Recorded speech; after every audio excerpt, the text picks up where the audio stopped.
If you had to choose one word to characterize these 3 weeks, the 9 days, and Tisha B'Av itself, it would be mourning, grieving, a sense of avelus, a sense of loss. But the truth is, the things for which we are mourning happened so long ago. The destruction of the 2 Batei Mikdash, the Crusades, the Inquisition, the calamities of the past. How do we relate to them? How do we identify? How do we feel that loss? How can we be filled with grief? And the answer, I believe, is that we're not mourning things from long ago. We're mourning things from right now. Any generation in which the Beis HaMikdash is not rebuilt means that we have to look in the mirror and say to ourselves, if the Beis HaMikdash existed right now, it would be cause for it to be lost, because we are not living the best lives that we can.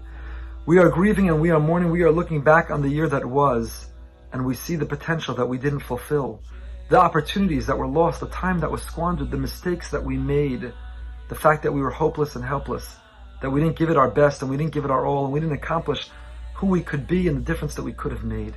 In fact, what led it all, what precipitated the 9th of Av being designated as a inauspicious sad day in perpetuity, was the sin of the spies. They came back and they reported something negative to the people, and the people panicked, they feared. They cried a bachia shalchinam, they cried for the entire night, and God said, you cry for no reason, I'll give you a reason to cry. And boy has he ever, throughout the generations, the centuries, and the millennia. What was the report they gave that night?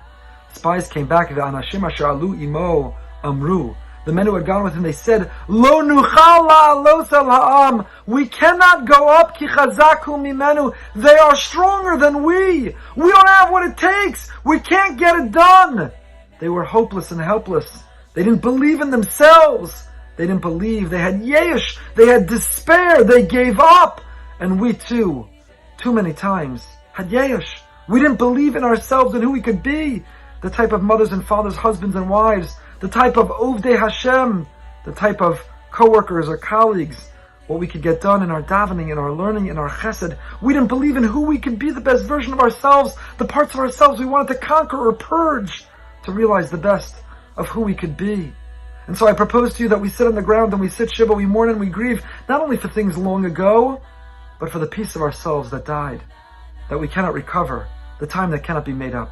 The Mishnah in Pirkei Avos says, Akavya ben Mahalala teaches, a person should always keep in mind before whom they will give din v'cheshbon. Din means judgment and cheshbon means reckoning. What's the difference between the two?